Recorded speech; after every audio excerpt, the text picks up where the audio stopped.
Welcome to Practical Manifesting for Busy Women. This is a podcast dedicated to those women who feel sandwiched in their lives between the responsibilities of family and their careers and all the different things that we do, and sometimes feel like we've created this house of cards that could come down at any moment, yet we still want to be conscious creators rather than reactors to experience. I've been working with women for over 20 years now, and one of the things that I have found in the 20 years that I've been working is that there has never been, not once in all the women that I've worked with over time, have I ever met anybody that really truly, when first introduced, enjoyed meditating. Some women were more open to trying it. Some women balked right away. So just a week ago, I was talking to a client and she said to me, "Oh yeah, no, I like all the tools that you give me, but the meditation, that doesn't work for me."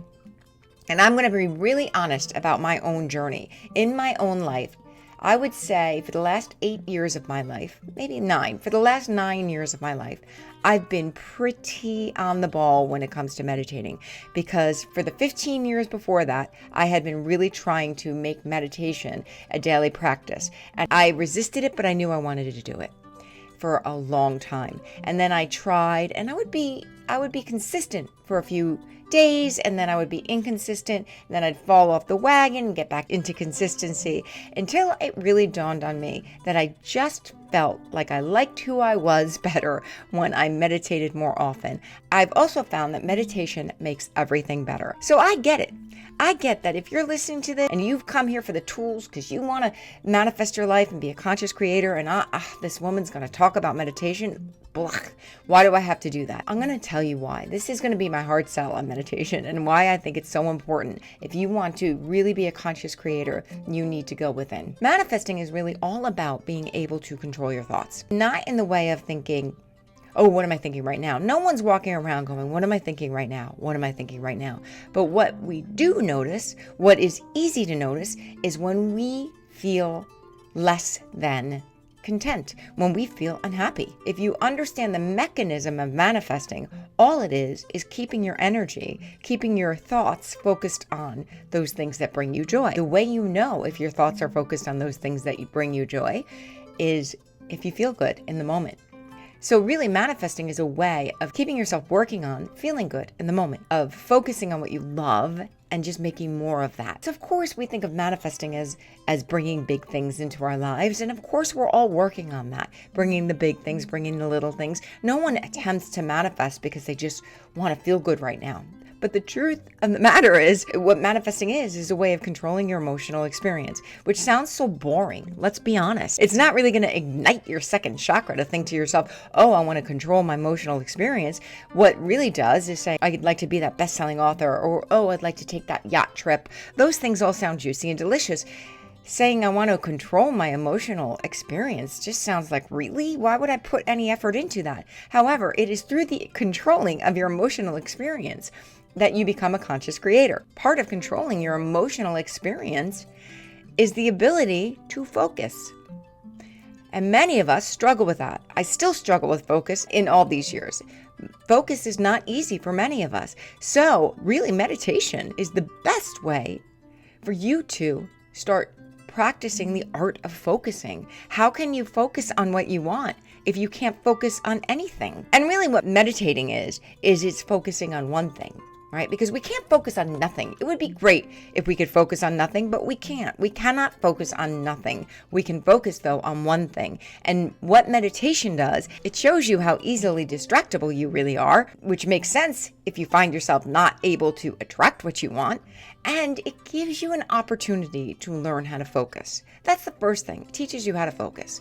It is the best tool in your toolbox for focusing. And really, manifesting is all about focusing on what you want. But how can you focus on what you want if you can't control your thoughts in any way, shape, or form?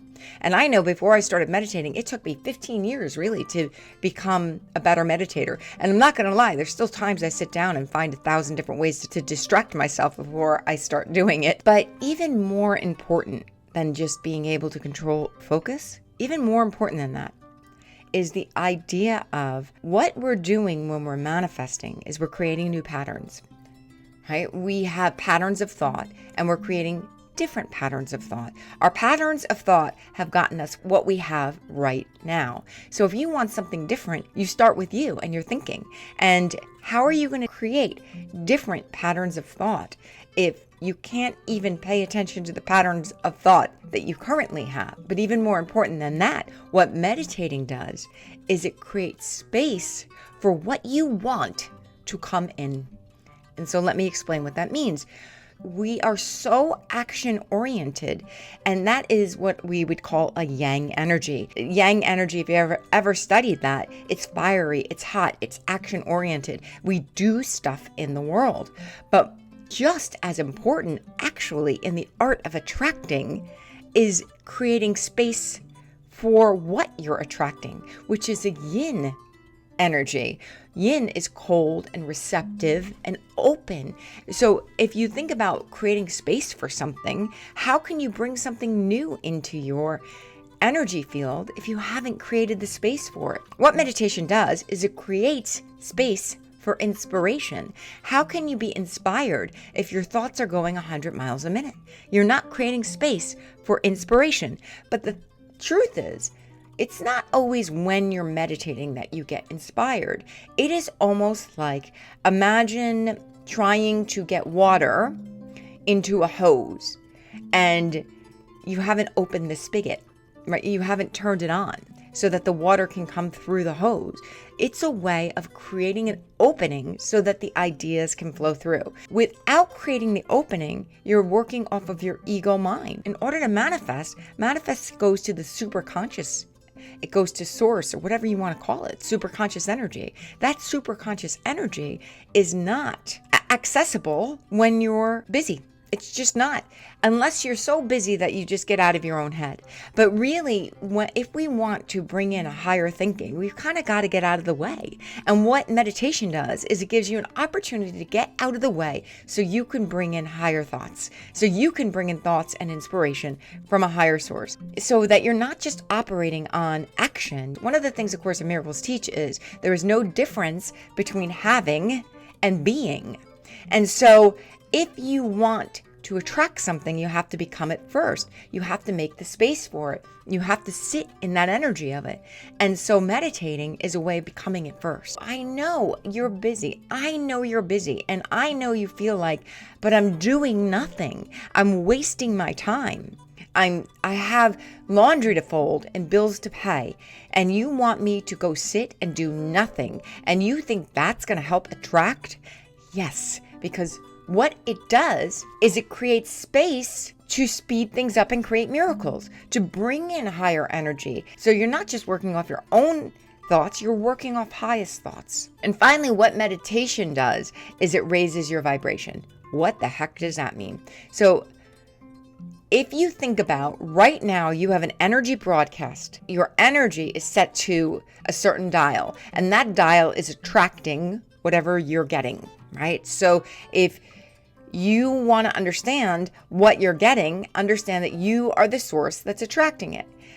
What meditation does is it just naturally moves you into a more calm place. It naturally moves you into a higher vibration, also known as a more calm place, as a peaceful place. And in peace, we attract better stuff than we attract in anxiety. So a meditation is a way to move into calm so that you can attract what you want. So I understand that meditation feels like a big waste of time. I feel like that every once in a while. It makes a difference in your life. My favorite thought about meditation comes straight from Dr. Wayne Dyer. And he said, you can always find the time. A great time to meditate is when you get to a red light. Just close your eyes and pay attention to your breathing, and the car behind you will let you know when you're done meditating.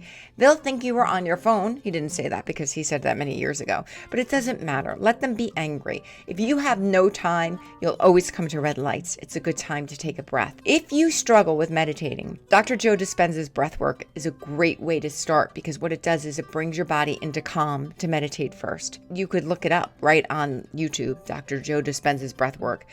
Breath work is a way of telling your body to calm down so that you can meditate. Or you could just talk to your body. One of the things I do with my clients is I'll say, talk to your body first and ask it, is there anything you need so that I can get through these next few minutes? The other thing to know about meditation is it's like a muscle. Just like when you start working out, you might be able to ride the exercise bike for 5 minutes before you get up to 30. Start with 1 minute. Sometimes I just make my clients breathe and focus on their breathing for 1 minute. And then tell yourself every 3 days you're going to add 20 seconds to get yourself up to 10 minutes. Sure, it would be great if we could meditate an hour a day, but I understand that's not necessarily realistic. So I would say your goal should be 10 to 15 minutes of meditation a day. I will not lie, I do a little longer than that, but it's my job. In my programs, Empowering You, I give tons of tools on different ways to meditate. And I also give different guided meditation. You can go on YouTube right now and find a billion guided meditations. But I do think there is an important thing about just listening to your breathing or listening to white noise.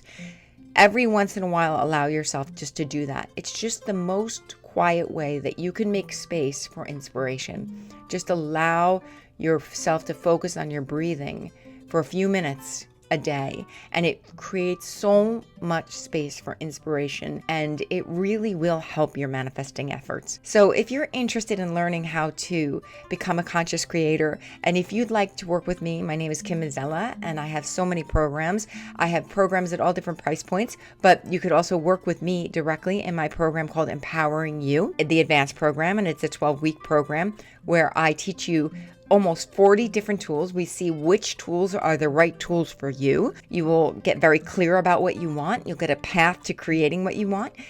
We will clean out your energy field to get in alignment with your power, which is what empowerment is. By the end, you're going to become a magnet for your dreams. We can meet through Zoom. I work with people all over the world. But regardless, remember, life is super short. So please be kind, have fun, and love everything. You can meditate. I have faith in you. Have a great week.